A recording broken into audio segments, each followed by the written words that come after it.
The sound of hooves tore through the silence of the night, rousing me from a fitful sleep. I was Eleanor, 62 years old, a Crow widow who kept our Montana ranch. My instincts warned of danger that night. Through the window, I saw Victoria, my cowboy daughter-in-law, dismount, clutching a bag wrapped in Thomas's winter coat. She knelt by the stream, digging frantically, tears glistening in the moonlight as she whispered broken apologies for what she had buried.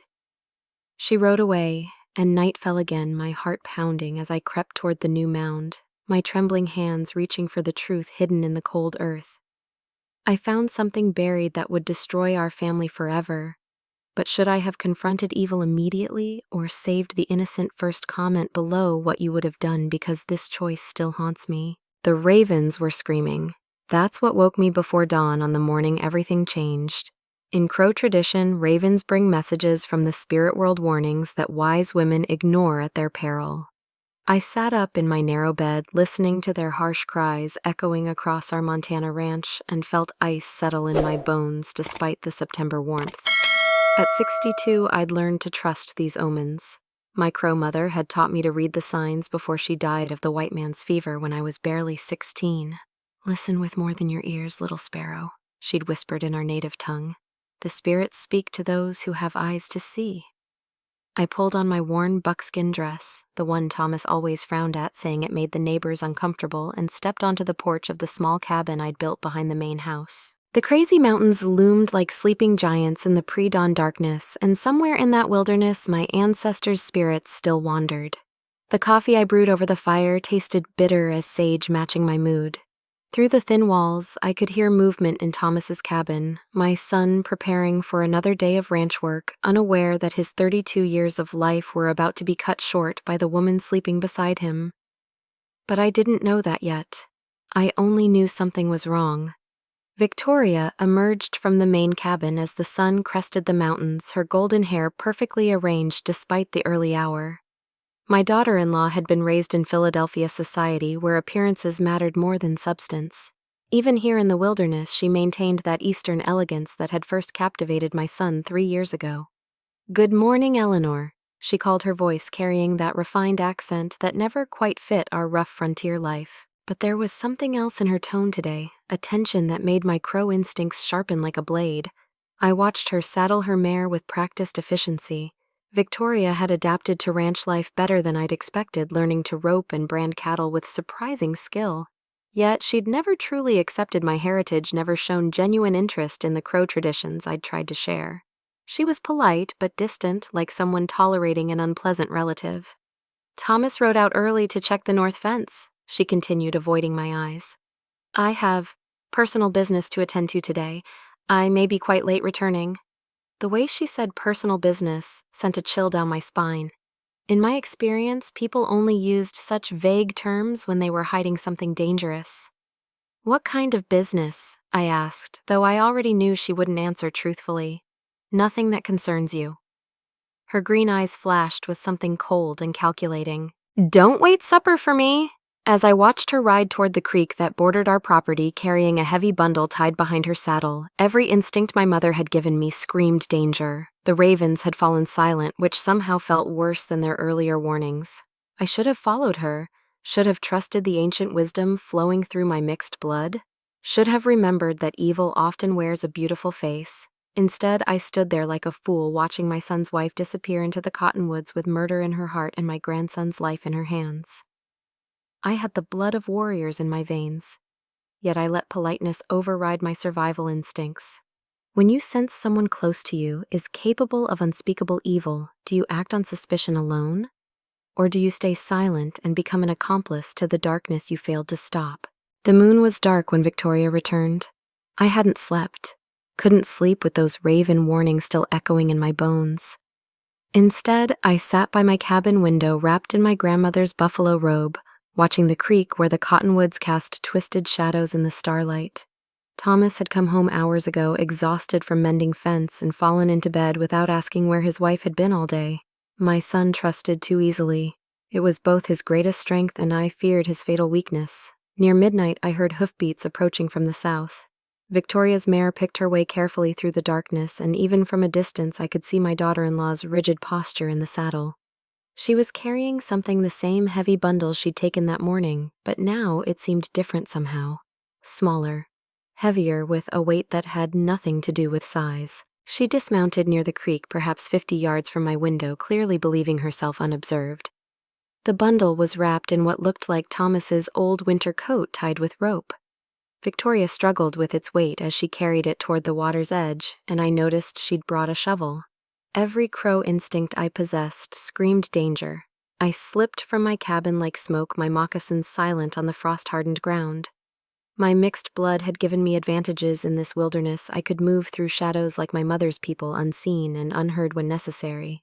The spirits of my ancestors seemed to guide my steps as I crept closer to where Victoria knelt by the creek. She was digging frantically, her refined eastern hands blistered and bleeding from the unfamiliar work. The hole she carved in the soft creek bank was small but deep, just large enough for the bundle she'd brought. In the starlight, I could see tears streaming down her face, not tears of grief, but of desperation and fear.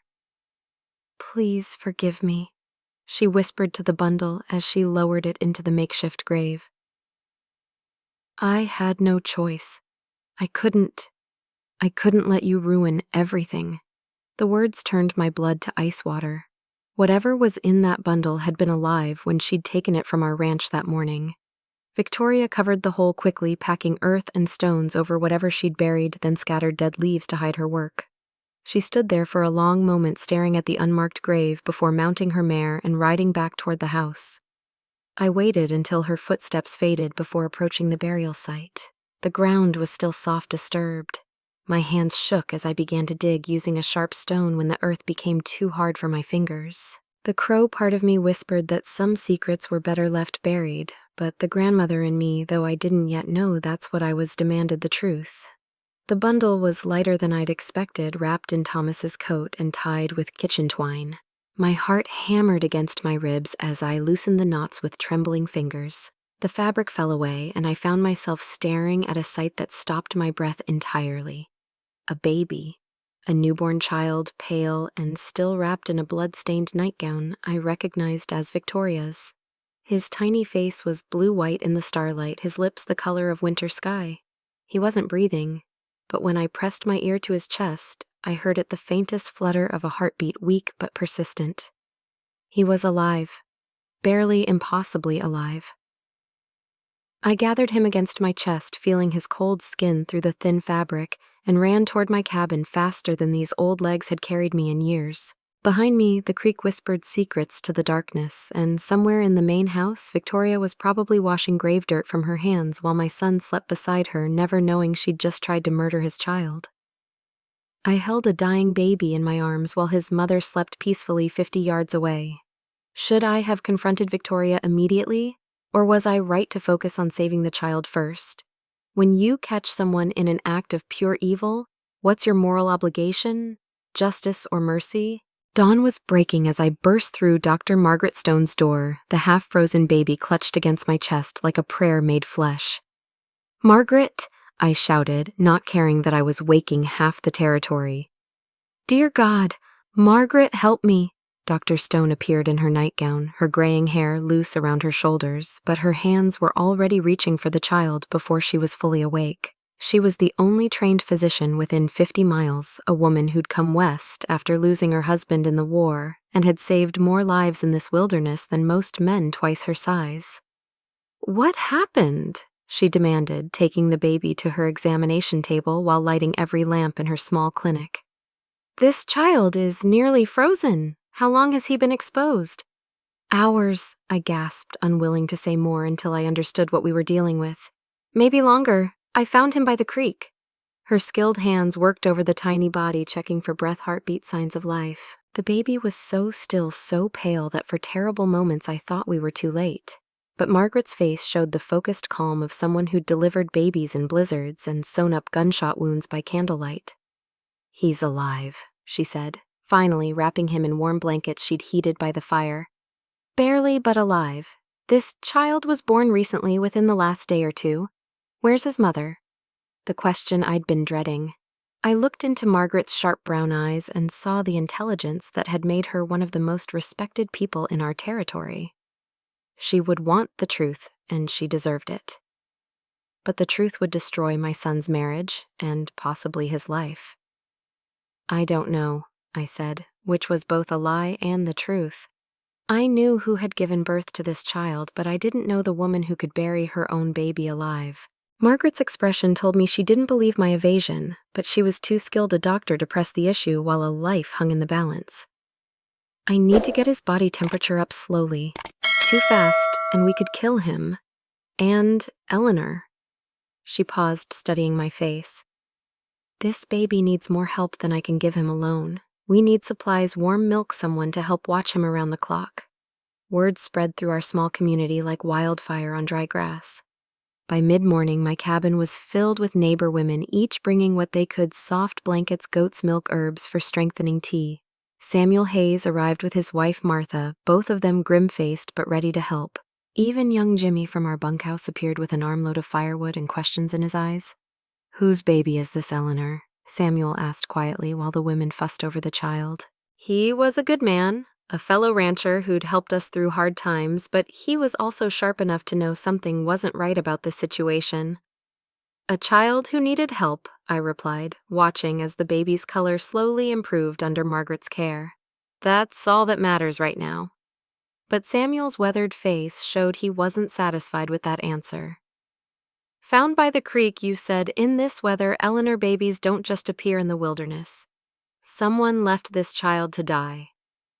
The words hung in the air like smoke from a green fire. Around us, the neighbor women continued their work, but I could feel their attention sharpening, their curiosity becoming suspicion. These were frontier people, practical folks who'd seen enough hardship to recognize deliberate cruelty when it stared them in the face. "We need to notify the territorial marshal," Martha Hayes said quietly. "If someone tried to kill this baby." "No." The word came out harder than I intended. "Not yet. Let's focus on keeping him alive first. Everything else can wait." But even as I said it, I knew I was only buying time.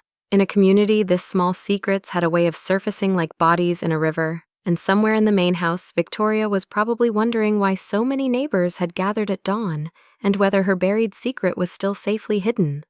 I was protecting a woman who'd tried to murder her own child, all to save my son from heartbreak. When keeping family secrets means enabling evil, where do you draw the line? Is loyalty to blood worth becoming an accomplice to attempted murder? By the third day, I could no longer bear the weight of what I knew. The baby was growing stronger under Dr. Stone's care and the community's watchful eyes, but the questions were growing stronger too. Samuel Hayes had started making pointed comments about notifying the territorial authorities. Martha kept asking whose child this could be, her eyes too, knowing when she looked at me. And Victoria? Victoria moved through it all like a woman sleepwalking, helping tend the baby she'd tried to murder, her face a mask of concern that fooled everyone but me. I needed guidance from someone who understood both justice and mercy, someone who could help me see through the spiritual fog that clouded my judgment. There was only one person I trusted with secrets this dark. I rode to the Crow Reservation at dawn, my mare picking her way along the familiar trail that led to Running Bear's lodge. The old medicine man had been my mother's cousin, one of the few who'd accepted my mixed heritage without judgment. When I'd married Thomas's father, Running Bear had blessed our union with both Crow and Christian prayers, understanding that love could bridge any divide. I found him sitting outside his lodge, working strips of hide with patient hands as if he'd been expecting me. At 78, Running Bear moved slowly, but his dark eyes were still sharp as obsidian, missing nothing. "Little Sparrow," he said in Crow, using the childhood name my mother had given me. "You carry a heavy burden. The spirits have been whispering of trouble at your ranch." I dismounted and sat beside him on the worn buffalo robe he'd spread on the ground. "Uncle," I said, using the respectful term for an elder, "I need your wisdom. A child's life hangs in the balance, and I don't know what path to walk." Running Bear set aside his work and studied my face with the intensity of someone reading tracks in difficult terrain.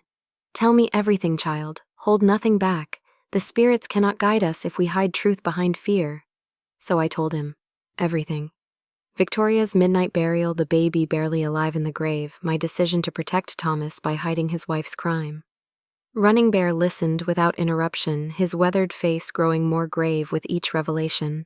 When I finished, he was quiet for a long time, staring at the sacred mountains where our ancestors' spirits dwelled.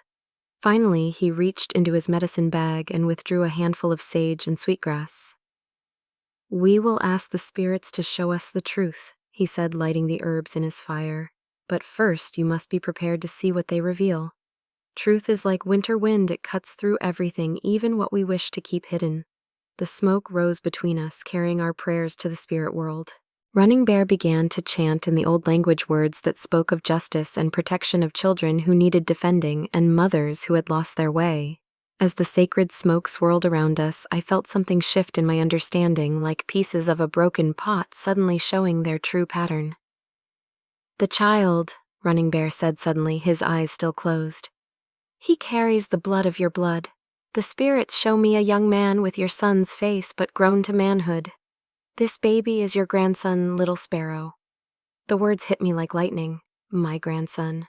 Thomas had fathered this child, which meant Victoria was with child when she tried to kill him. I whispered, understanding flooding through me like ice water. "But why would she murder her own baby?" Running Bear's eyes opened, and in them I saw a sadness deeper than winter lakes. "Because she had already murdered the father. The spirits show me your son's death was no accident, child. His woman killed him for the white man's money, and she tried to kill his son for the same reason." The sacred fire seemed to dim as the full horror of it settled over me. Thomas was dead, murdered by the woman he'd loved and trusted, and she'd carried his child for months, planning all along to kill them both. "What does tribal law say about such evil?" I asked, my voice barely a whisper. "That justice must be swift and complete," Running Bear replied. "But you live in the white man's world now, where their laws move slowly and evidence must be gathered like winter wood. The choice is yours, Little Sparrow, tribal justice or territorial law."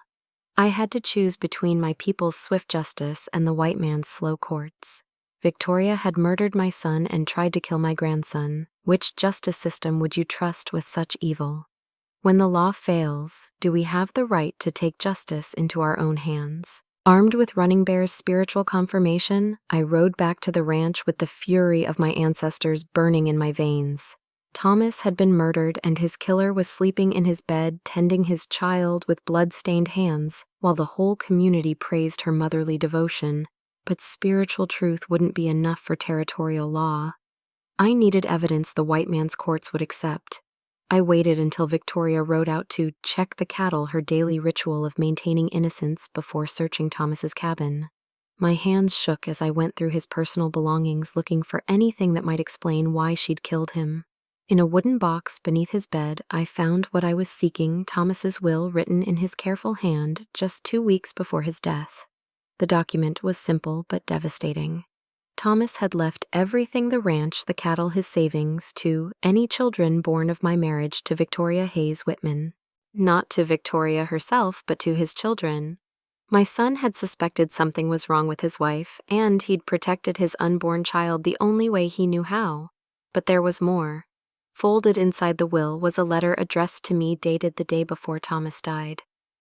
"Mother, if something happens to me, know that I fear for my child's safety.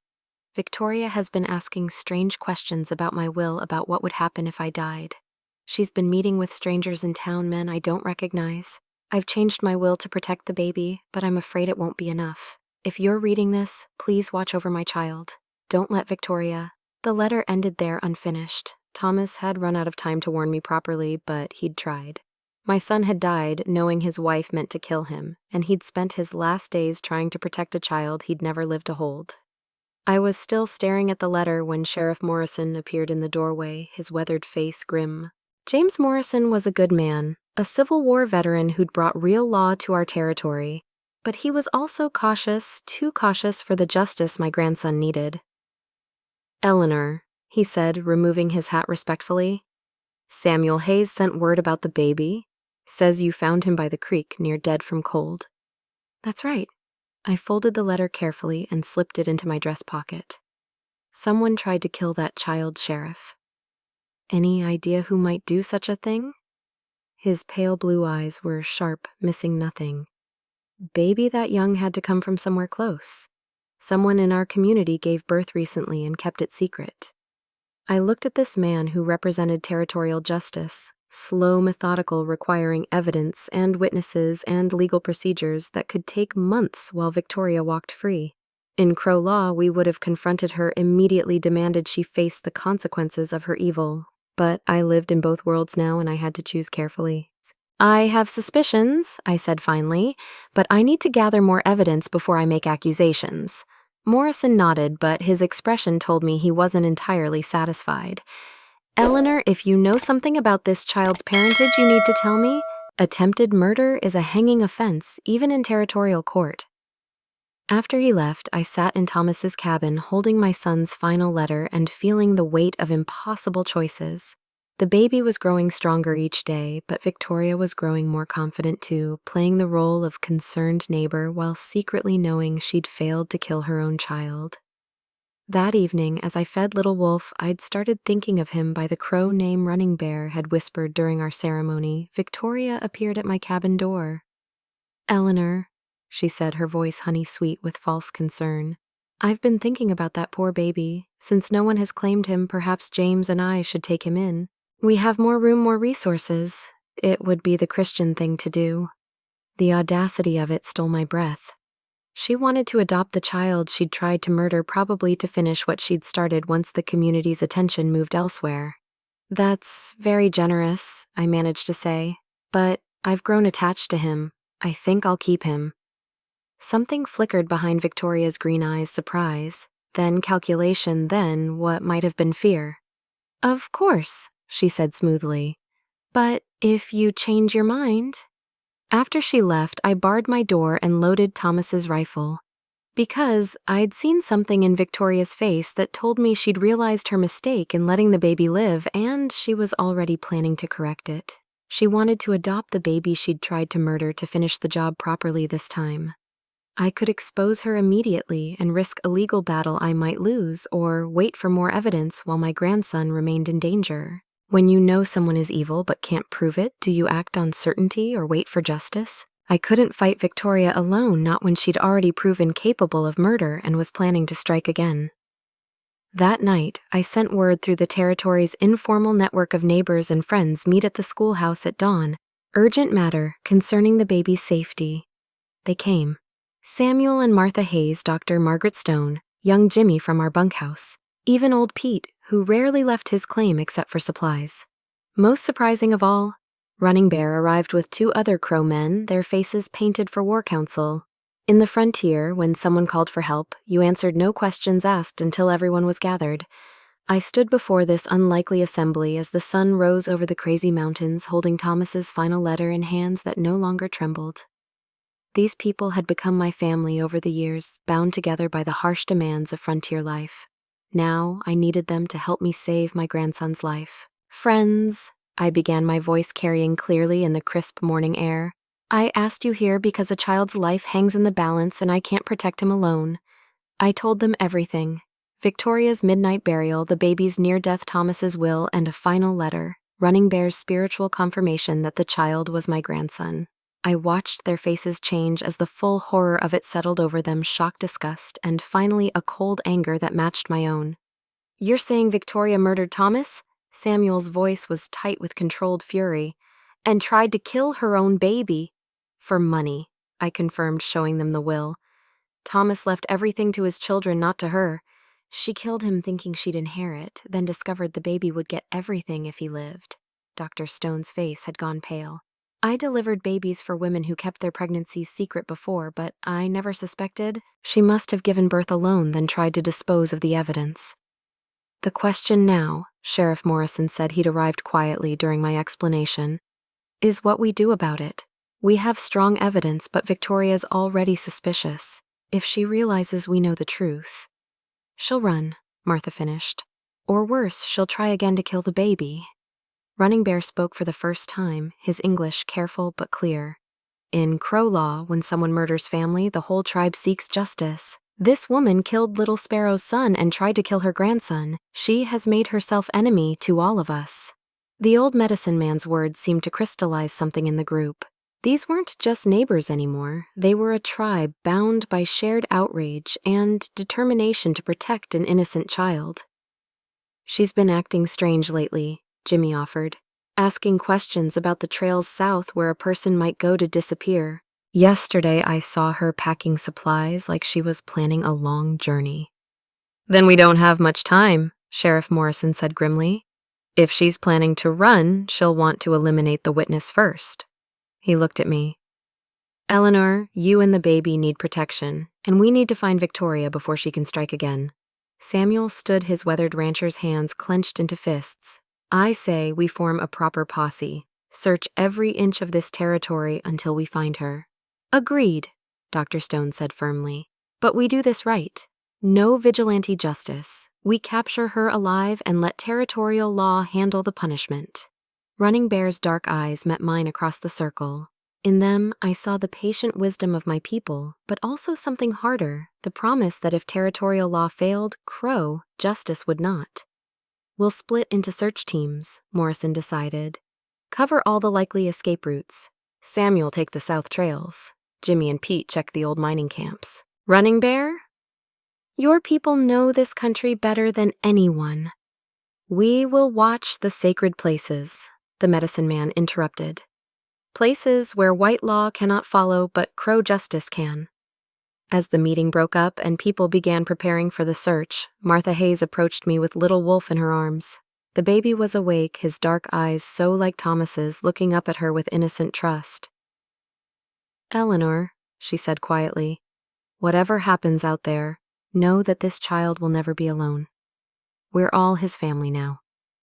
Looking around at these determined faces, white and Crow, young and old, all united in protecting my grandson, I felt something I hadn't experienced since Thomas's death hope. We were about to hunt down a murderer with a mixed posse of settlers and Crow warriors. Some would call it justice, others would call it a lynch mob. When the legal system moves too slowly to protect the innocent, does a community have the right to take action? Where's the line between justice and vengeance? We found Victoria at the abandoned Copper Creek mining camp, just as Jimmy had predicted. Running Bear's tracking skills had led us there. Broken twigs, disturbed earth, the faint scent of her horse's distinctive gait that only Crow eyes could follow.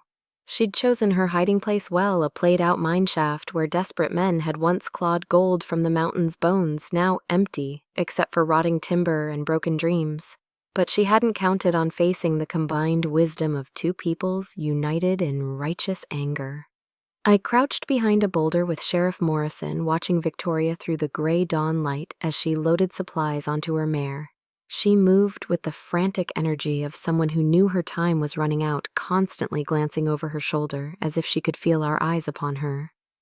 "She's got a rifle," Morrison whispered, pointing to the Winchester strapped to her saddle. "And she's desperate. Desperate people do unpredictable things." Around us, the posse had taken positions with military precision. Samuel Hayes covered the narrow trail that led back toward town. Running Bear and his warriors had positioned themselves on the high rocks, cutting off any escape into the wilderness. Dr. Stone waited with the horses ready to tend wounds if this went badly. "Victoria," I called out, standing slowly with my hands visible. "There's nowhere left to run." She spun toward my voice, her face a mask of fury and fear. The refined Eastern lady was gone, replaced by something wild and cornered.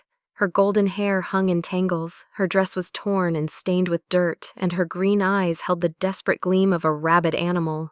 "Eleanor," she snarled, "I should have known you'd be the one to ruin everything. You and your savage superstitions always filling Thomas's head with nonsense about family and honor." "Thomas knew what you were," I said, stepping closer despite Morrison's warning gesture. "He changed his will to protect his son from you. He died knowing you meant to kill him." Victoria's laugh was like breaking glass. "Thomas was a fool who thought love conquered all. But love doesn't pay debts or buy passage to San Francisco. Love doesn't give you the life you deserve." "So you murdered him for money," Samuel's voice carried from the rocks above, "and tried to kill your own child."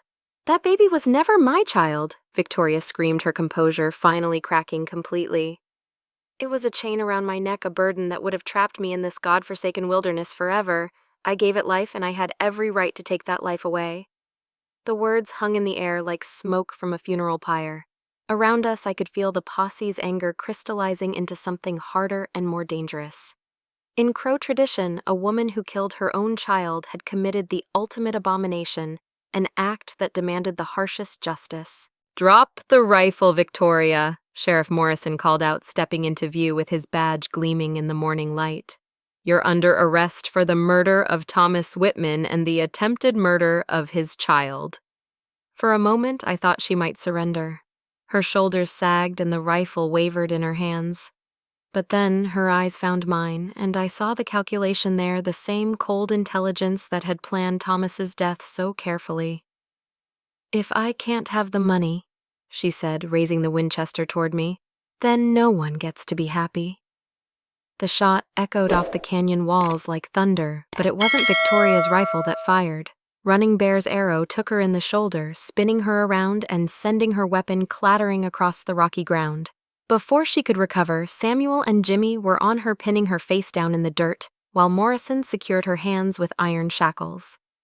"Crow justice is swift," Running Bear said quietly, lowering his bow. "But white law requires she live to face judgment." Victoria writhed in the dirt, screaming curses and threats, but her power was broken. The woman who had murdered my son and tried to kill my grandson was finally in chains, and the weight I'd carried for days began to lift from my shoulders. "It's over," Morrison said, hauling Victoria to her feet. "She'll stand trial in the territorial court, and with the evidence we have, she'll hang." Looking at this broken woman who had brought such evil into our lives, I felt no satisfaction, only a deep weariness and the knowledge that justice, while necessary, could never bring Thomas back. We captured a child killer through frontier justice, part legal posse, part tribal vengeance. She'll hang legally now, but was our mixed law approach right? When evil is this pure, do traditional legal boundaries matter, or does justice require whatever methods work? We found Victoria at the abandoned Copper Creek mining camp just as Jimmy had predicted. Running Bear's tracking skills had led us there. Broken twigs disturbed earth, the faint scent of her horse's distinctive gait that only Crow eyes could follow. She'd chosen her hiding place well, a played-out mineshaft where desperate men had once clawed gold from the mountain's bones, now empty except for rotting timber and broken dreams. But she hadn't counted on facing the combined wisdom of two peoples united in righteous anger. I crouched behind a boulder with Sheriff Morrison, watching Victoria through the gray dawn light as she loaded supplies onto her mare. She moved with the frantic energy of someone who knew her time was running out, constantly glancing over her shoulder as if she could feel our eyes upon her. "She's got a rifle," Morrison whispered, pointing to the Winchester strapped to her saddle. "And she's desperate. Desperate people do unpredictable things." Around us, the posse had taken positions with military precision.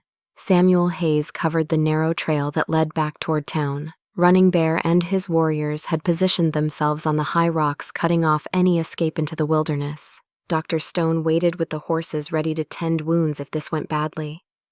"Victoria!" I called out, standing slowly with my hands visible. "There's nowhere left to run." She spun toward my voice, her face a mask of fury and fear. The refined Eastern lady was gone, replaced by something wild and cornered. Her golden hair hung in tangles, her dress was torn and stained with dirt, and her green eyes held the desperate gleam of a rabid animal. "Eleanor!" she snarled. "I should have known you'd be the one to ruin everything. You and your savage superstitions, always filling Thomas's head with nonsense about family and honor." "Thomas knew what you were," I said, stepping closer despite Morrison's warning gesture. "He changed his will to protect his son from you. He died knowing you meant to kill him." Victoria's laugh was like breaking glass. "Thomas was a fool who thought love conquered all. But love doesn't pay debts or buy passage to San Francisco. Love doesn't give you the life you deserve. So you murdered him for money," Samuel's voice carried from the rocks above, "and tried to kill your own child." "That baby was never my child," Victoria screamed, her composure finally cracking completely. "It was a chain around my neck, a burden that would have trapped me in this God-forsaken wilderness forever. I gave it life, and I had every right to take that life away."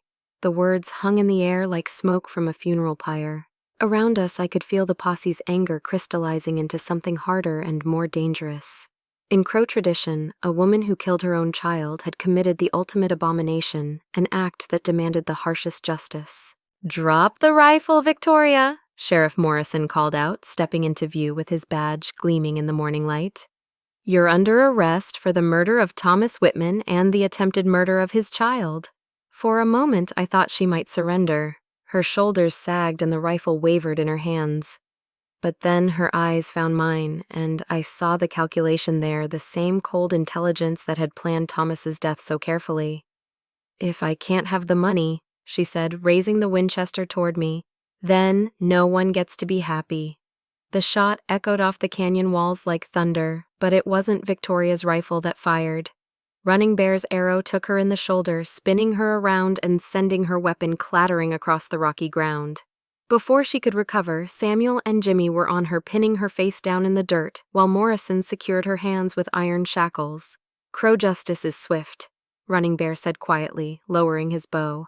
"But white law requires she live to face judgment." Victoria writhed in the dirt, screaming curses and threats, but her power was broken. The woman who had murdered my son and tried to kill my grandson was finally in chains, and the weight I'd carried for days began to lift from my shoulders. "It's over," Morrison said, hauling Victoria to her feet. "She'll stand trial in the territorial court, and with the evidence we have, she'll hang." Looking at this broken woman who had brought such evil into our lives, I felt no satisfaction, only a deep weariness, and the knowledge that justice, while necessary, could never bring Thomas back.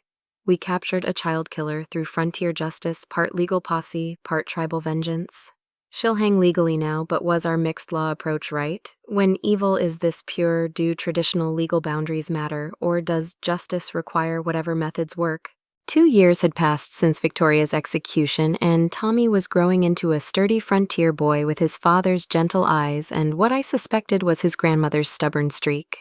I watched him from the porch as he played in the dirt with wooden horses Samuel Hayes had carved for him, chattering away in the mixture of English and Crow words I'd been teaching him.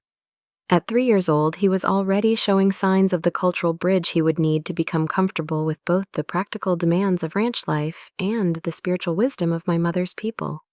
"He looks like Thomas at that age," Dr. Stone observed, settling into the chair beside me with her medical bag. She'd been making regular visits, partly to check on Tommy's development, and partly because our little community had become her chosen family too. "He has Thomas's kindness," I agreed, "but I see flashes of something wilder in him. The Crow blood runs strong." The ranch was thriving under the management I'd established with Samuel's help. Tommy would inherit good land, healthy cattle, and a community that would support him no matter what challenges lay ahead. But I worried about the harder inheritance he'd carry, the story of his parents, the weight of being caught between two worlds in a territory where mixed heritage could be both a strength and a burden. Running Bear visited weekly, teaching Tommy the old stories and helping me plan for the boy's cultural education. He must know both paths, the medicine man had counseled. The white man's way will give him prosperity, but the Crow way will give him wisdom. A man needs both to survive in the changing world. I'd been documenting everything: Thomas's story, the truth about Victoria, the community that had rallied to save an innocent child. Someday Tommy would need to understand not just what had happened, but why it mattered. He would need to know that love had triumphed over evil, that justice could bridge cultural divides, and that he came from people who fought for what was right. The territorial government was changing, bringing more structure and law to our wild country. Schools were being built, churches established, and the railroad would arrive within the decade. Tommy would grow up in a more civilized Montana than the one that had shaped his father and me, but he would also face new challenges, questions about his mixed heritage, pressure to choose sides in a world that didn't always appreciate cultural complexity. "What worries you most about raising him?" Margaret asked, following my gaze to where Tommy was now trying to lasso a patient ranch dog with a piece of rope. "That he'll grow up ashamed of either side of his heritage," I admitted. "The world is changing fast, and not always in ways that honor the old wisdom. I want him to be proud of being both Crow and white, but I know there will be people who see his mixed blood as a weakness rather than a strength." As if summoned by our conversation, Tommy ran up to the porch, his face bright with 3-year-old excitement. "Grandmama," he said in his clear voice, Running Bear says I can learn to ride the big horses soon. Will you teach me the crow way like you taught Papa? I gathered him into my arms, feeling the solid weight of this child who represented hope for the future. Yes, little one. I'll teach you everything the crow way, the rancher's way, and most importantly, the way of love that conquers all darkness. 5 years had passed since that terrible night by the creek, and I stood once again at the same spot where I'd dug my grandson from his shallow grave. But this time, I wasn't alone in the darkness. I was surrounded by light love and the sound of an 8-year-old boy's laughter. Tommy, now calling himself Little Wolf at home and Thomas at school, was helping Running Bear place river stones in a circle around the small wooden cross we'd erected in Thomas's memory. The creek babbled peacefully beside us, no longer a place of horror, but a sacred site where death had been defeated by love.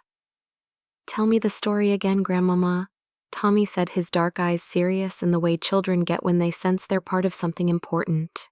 About how Papa tried to protect me even before I was born. I knelt beside him, my old bones protesting but my heart full. At 67, I'd lived long enough to see this child grow from a dying baby into a strong boy who moved easily between two worlds, speaking Crow with Running Bear, learning ranch work from Samuel Hayes, and attending the new territorial school where his mixed heritage made him exotic rather than outcast. Your father knew that love was stronger than evil. I said the same words I'd spoken countless times. He changed his will to protect you, and when that evil woman tried to take your life, the whole community, Crow and White together, stood up to save you. Running Bear added sweetgrass to the small fire we'd built, the sacred smoke carrying our prayers to the spirit world.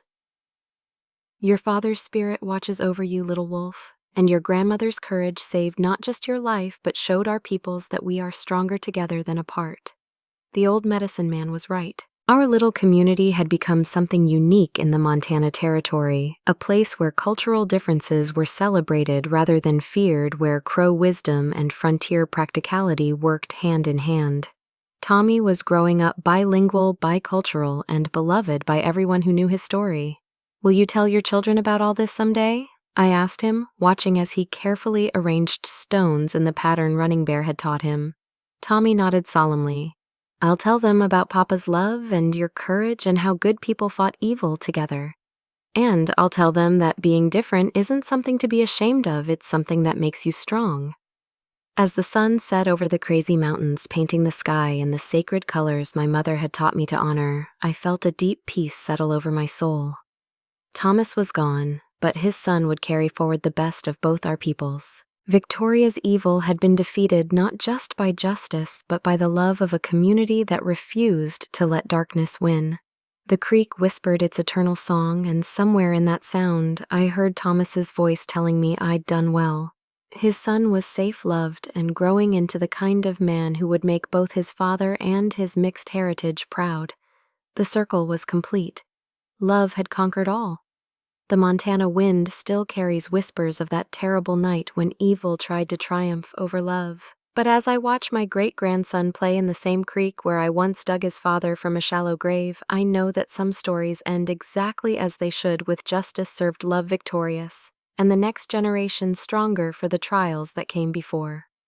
My courage didn't just save one baby's life. It showed our entire frontier community that when good people stand together, regardless of the color of their skin or the traditions they honor, no evil can prevail. In a world that often seems divided, perhaps we need more grandmothers willing to fight for what's right no matter the cost. What would you have done in my place when family secrets threaten innocent lives? Where do you draw the line between loyalty and justice? Share your thoughts below, because every story of courage deserves to be remembered and every act of love deserves to be celebrated.